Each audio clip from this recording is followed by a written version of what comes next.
देश में corona virus के मामलों की संख्या 1045 हो गई है। सबसे ज्यादा 430 एक्टिव केस केरल में हैं, महाराष्ट्र में 210, दिल्ली में 104 और गुजरात में 83 केस हैं। कर्नाटक के 80 केसों में से सिर्फ 73 बेंगलुरु में हैं। वहीं महाराष्ट्र, राजस्थान, पश्चिम बंगाल और कर्नाटक में कुल 10 मरीजों की मौत हो चुकी है। इनमें से 8 की मौत एक हफ्ते के भीतर हुई है। कोरोना के सबसे ज्यादा यानी कि 5 मौतें महाराष्ट्र में हो चुकी हैं। ठाणे में एक महिला की मौत हो गई है। स्वास्थ्य एवं परिवार कल्याण मंत्रालय के मुताबिक पिछले एक हफ्ते में 787 नए मरीज दर्ज किए गए हैं। Indian council of medical research ICMR के डायरेक्टर डॉक्टर राजीव बहन ने बताया कि अभी तक देश में 4 वेरिएंट मिले हैं। इसमें LF7, XFG, JN1 और NB 1.8.1 वेरिएंट शामिल है। जयपुर में कोरोना के 2 मरीजों की मौत हो गई। इनमें से एक रेलवे स्टेशन पर मृत मिला था, उसकी कोरोना रिपोर्ट पॉजिटिव आई है। दूसरी मौत प्राइवेट हॉस्पिटल में भर्ती 26 साल के एक युवक की हुई है। उसे पहले से ही TB की बीमारी थी। वहीं महाराष्ट्र के ठाणे में एक कोरोना पॉजिटिव महिला की इलाज के दौरान मौत हो गई। ठाणे में ही अस्पताल में इलाज करा रहे 21 साल के युवक की मौत हो गई। उसका 22 मई से इलाज चल रहा था। इससे पहले 17 मई को कर्नाटक के बेंगलुरु में 84 साल के बुजुर्ग की मौत हुई थी। स्वास्थ्य विभाग ने बताया था कि बुजुर्ग की मौत मल्टी ऑर्गन फेलियर की वजह से हुई है। 24 मई को उनकी कोविड रिपोर्ट पॉजिटिव आई थी। केरल में 2 लोगों की कोविड से मौत हो गई है। केंद्रीय गृह मंत्री अमित शाह ने महाराष्ट्र के नांदेड़ में कहा कि ऑपरेशन सिंदूर ने दुनिया को संदेश दिया कि भारतीय सेना उसके लोगों और सीमा से जो भी टकराएगा उसे मुंह तोड़ जवाब मिलेगा। अगर कोई हमला करता है तो गोली का जवाब गोली से दिया जाएगा। शाह ने यह भी कहा कि पाकिस्तान ये भूल गया कि अब देश में 11 साल से नरेंद्र मोदी की सरकार है। आतंकियों ने उरी पर हमला किया, हमने सर्जिकल स्ट्राइक की। उन्होंने पुलवामा में हमला किया, हमने एयर स्ट्राइक की। अब पहलगाम में हमला किया तो ऑपरेशन सिंदूर के तहत उनके आतंकी ठिकानों को मिट्टी में मिला दिया गया। उधर जम्मू कश्मीर सरकार की आज पहलगाम में स्पेशल कैबिनेट मीटिंग होगी। ये पहला मौका है जब उमर अब्दुल्ला सरकार की कैबिनेट बैठक ग्रीष्मकालीन राजधानी श्रीनगर या शीतकालीन राजधानी जम्मू के अलावा कहीं और हो रही है। पहलगाम में ही 22 अप्रैल को आतंकियों ने धर्म पूछकर 26 टूरिस्ट की हत्या कर दी थी। आपको बता दें,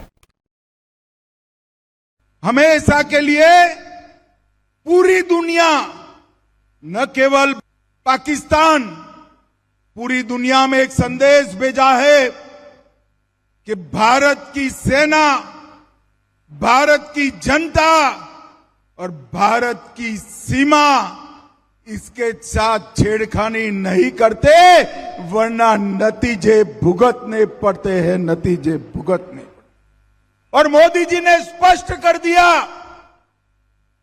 कि हमारे निर्दोष नागरिकों पर अगर कोई हमला करता है तो गोली का जवाब गोले से दिया जाएगा, उसको माकूल जवाब। देश के 14 राज्यों में मानसून पहुंच चुका है। सोमवार को मुंबई में दिन भर तेज बारिश हुई। मानसून यहां 16 दिन पहले पहुंचा, जिसने 19 साल का रिकॉर्ड तोड़ा। भारी बारिश के चलते वर्ली मेट्रो स्टेशन में पानी भर गया, जिससे पूरी एक्वा लाइन प्रभावित रही। MMRC ने वर्ली के लिए सर्विस बंद की है। मुंबई के कई इलाकों जैसे कि अंधेरी, भांडुप, पवई में सड़कों पर पानी भर गया, घंटों पर जाम लग गया। इससे अलावा लोकल ट्रेन और फ्लाइट भी प्रभावित हुई हैं। कई फ्लाइट्स को डाइवर्ट कर दिया गया है। मौसम विभाग ने आज भी भारी बारिश का अनुमान जताया है। मुंबई और ठाणे में सोमवार को रेड अलर्ट था। उधर केरल में मानसूनी बारिश का कहर जारी है। राज्य में 4 लोगों की मौत बारिश से जुड़ी घटनाओं में ही हो चुकी है। इसके अलावा 19 घर ढह गए, 876 घर क्षतिग्रस्त हो गए। लैंडस्लाइड प्रभावित जिलों वायनाड में 5 और इदुक्की, कोझिकोड में 1 और राहत शिविर खोले गए हैं। राज्य के 11 जिलों में बारिश का रेड अलर्ट है। इन जिलों में इडुक्की, एर्नाकुलम, त्रिशूर, पलक्कड़ आदि शामिल हैं। हरियाणा के पंचकुला से रोंगटे खड़े करने वाला मामला सामने आया है। शहर के सेक्टर 27 में सोमवार रात एक दिल दहला देने वाली घटना सामने आई है। कर्ज के बोझ तले दबे एक ही परिवार के 7 लोगों ने जहर खाकर अपनी जान ले ली। मरने वालों में 2 दंपति, 3 मासूम बच्चे और एक ही परिवार के बुजुर्ग सदस्य शामिल हैं। बच्चों की उम्र 12 से 15 साल के करीब है। कार से पुलिस को सुसाइड नोट भी बरामद हुआ है। सुसाइड नोट में कारोबारी ने कर्ज से परेशान होकर खुदकुशी की बात लिखी है। सूत्रों के मुताबिक उस नोट में यह भी लिखा है कि मैं नहीं चाहता कि मेरे बाद मेरे बच्चों को परेशान किया जाए। पुलिस के मुताबिक सोमवार रात करीब 11 बजे सूचना मिली कि मकान नंबर 1204 के बाहर खड़ी एक कार में कुछ लोगों ने अपनी जान दे दी है। मौके पर पहुंची पुलिस कार में सवार लोगों में से 6 को सेक्टर 26 के निजी अस्पताल और 1 को सेक्टर 6 स्थित नागरिक अस्पताल में ले गई। मृतकों में 2 की पहचान प्रवीण मित्तल और उनके पिता देशराज मित्तल के रूप में हुई है। परिवार के अन्य सदस्यों की पहचान नहीं हो पाई। सूचना मिलने के बाद डीसीपी हिमाद्री कौशिक समेत अन्य वरिष्ठ पुलिस अधिकारी भी मौके पर पहुंचे। पुलिस सूत्रों ने बताया कि प्रवीण मित्तल ने कुछ समय पहले देहरादून में टूर एंड ट्रैवल्स का कारोबार शुरू किया था, जो चल नहीं पाया। उसमें उनको भारी घाटा हुआ, इसी कारण परिवार कर्ज में डूब गया था। पुलिस प्रारंभिक जांच में मान रही है कि परिवार ने दबाव में अपनी जान ली है और ये कदम उठाया है। इस घटना के बाद पूरे इलाके में मातम पस रहा है। हर कोई इस घटना से सदमे में है। वहीं मृतकों के शवों को पोस्टमार्टम के लिए पंचकूला नागरिक अस्पताल के शव गृह में रखवा दिया गया है। तो हमें सूचना मिली कि 6 व्यक्ति यहाँ लाए गए हैं जिस हॉस्पिटल में, और फिर जब यहाँ पहुँचे तो फिर पता लगा कि उनकी मृत्यु हो गई है और एक व्यक्ति जो सेक्टर 6 सिविल अस्पताल ले गए थे जिनको उनकी भी मृत्यु हो गई है। तो इस मैटर में जो हमें प्रथम दृष्टया लग रहा है कि ये आत्महत्या का मैटर है, सुसाइड का मैटर है, तो प्राइमा फेसी, तो फिर भी सीमा क्राइम टीम मौके पर पहुँच चुकी है, इन्वेस्टिगेटिंग ऑफिसर्स मौके पर पहुँच चुके हैं। हम सारे साइंटिफिक एविडेंस कलेक्ट करेंगे और इस मैटर को प्रॉपरली एनालाइज करेंगे। तेज प्रताप यादव को लेकर भारी तनातनी के बीच राष्ट्रीय जनता दल के मुखिया लालू प्रसाद यादव के घर में किलकारी गूंजी है। लालू प्रसाद यादव दूसरी बार दादा बन गए। तेजस्वी यादव दूसरी बार पिता बन गए। उन्हें पुत्र रत्न की प्राप्ति हुई है। तेज को लेकर जारी बवाल के बीच लालू परिवार में खुशियां आई हैं। इसकी जानकारी आज यानी कि मंगलवार को एक्स और फेसबुक पर खुद तेजस्वी यादव ने दी। तेजस्वी ने बेटे की तस्वीर भी शेयर की है।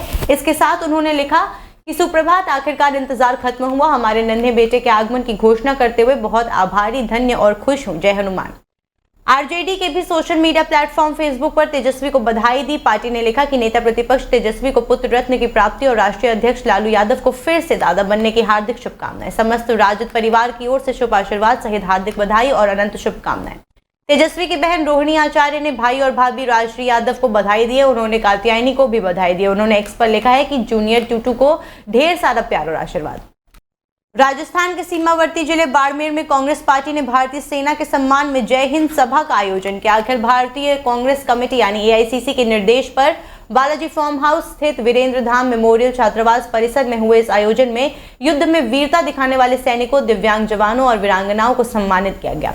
उन्हें शॉल उड़ाकर और प्रशस्ति पत्र देकर अभिनंदन किया गया। कार्यक्रम में पूर्व मुख्यमंत्री अशोक गहलोत, सांसद रणदीप सुरजेवाला, राजस्थान प्रभारी सुखजिंदर सिंह रंधावा, पूर्व डिप्टी सीएम सचिन पायलट, नेता प्रतिपक्ष टीकाराम जूली और पीसीसी चीफ गोविंद सिंह डोटासरा सहित कई वरिष्ठ कांग्रेस नेता मौजूद रहे। सेना के सम्मान और राष्ट्रीय सुरक्षा के मुद्दों पर कांग्रेस नेताओं ने मोदी सरकार से कई सवाल भी पूछे। राजस्थान कांग्रेस अध्यक्ष गोविंद सिंह डोटासरा ने मंच से प्रधानमंत्री नरेंद्र मोदी को सीधे तौर पर घेरते हुए कहा कि सेना के शौर्य के पीछे छिपकर रणनीति करना बंद करें और सीज फायर, अमेरिकी मध्यस्थता व पहलगाम हमले पर देश को जवाब दें।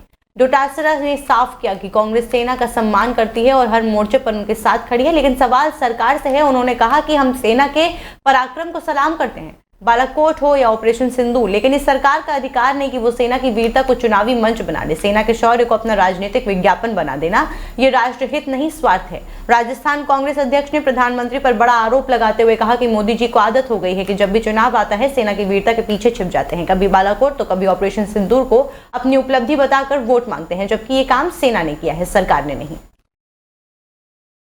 हम पूछना चाहते हैं मोदी जी, जो ट्रंप कह रहा है कि मैंने मध्यस्थता करवाई, उस बात का क्या जवाब है आपके पास में? हमारे देश का नागरिक ये सुनना चाहता है कि मोदी जी आप बताइए कि ट्रंप झूठ बोल रहा है या मोदी जी आप झूठ बोल रहे हैं? ये देश की जनता जानना चाहती है। चाहते हो कि नहीं चाहते हो?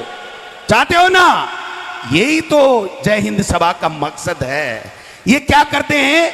राष्ट्र गद्दार हो, आप बोलते हो, आप हमसे सवाल पूछते हो, आप सेना पे अंगुली उठाते हो। अरे सेना पे अंगुली नहीं उठाते, जो तुम रात को ट्रंप से सौदेबाजी करते हो उसके ऊपर हम लोग सवाल उठाते हैं, और ये हमारा हर भारतीय का अधिकार है कि हम पूछे। तेज प्रताप यादव की गर्लफ्रेंड का मामला सामने आने के बाद अब उनकी पत्नी ऐश्वर्या राय प्रेस से रूबरू हुई हैं। एक प्रेस कॉन्फ्रेंस कर उन्होंने लालू परिवार पर निशाना साधा और कई सवाल दाग दिए। उन्होंने कहा कि जब सबको तेज प्रताप यादव के बारे में पता था तो मेरी शादी क्यों करवाई गई, मेरी जिंदगी क्यों बर्बाद की गई, ये सब इमोशनल ब्लैकमेल करके या फिर ये सब इलेक्शन को लेकर के ड्रामा क्यों किया गया, हमको सब मीडिया से पता चला है। ऐश्वर्या राय ने यह भी कहा कि जब सबको तेज प्रताप यादव के बारे में पता था तो मेरी शादी क्यों ही करवाई गई, मेरी जिंदगी क्यों बर्बाद की गई। वहीं तेज प्रताप को पार्टी और परिवार से निकाले जाने पर कहा कि ये सब इलेक्शन को लेकर ड्रामा है, हमको सब मीडिया से पता चला है, कोई अलग अलग नहीं है, सब मिले हुए हैं। राबड़ी देवी कल भी गई होंगी और बोली होंगी कि परेशान ना हो, चुनाव हो जाए तो हम सब ठीक कर देंगे। हम ये पूछना चाहते हैं, जब इन लोगों को पता था कि ऐसी बात है तो फिर मेरी शादी मेरी जिंदगी क्यों बर्बाद की। इसके बाद देखते रहे सामाजिक न्याय जाके है, सब मिले हुए रहते हैं, ये लोग कोई अलग अलग नहीं हुआ है, ये लोग सब मिले हुए हैं। कल भी राबड़ी देवी गई होंगी, तो उसका आंसू पोछी होंगी और बोली होंगी अभी शांत रहो, सब हम ठीक कर देंगे। इलेक्शन के बात है, इसीलिए इन लोगों ने ऐसा ड्रामा रचा है, ये लोग सब मिले हुए हैं। तो आप क्या चाहते हैं? आप क्या चाहते हैं? इसका रिलेशन है, आप क्या चाहती है?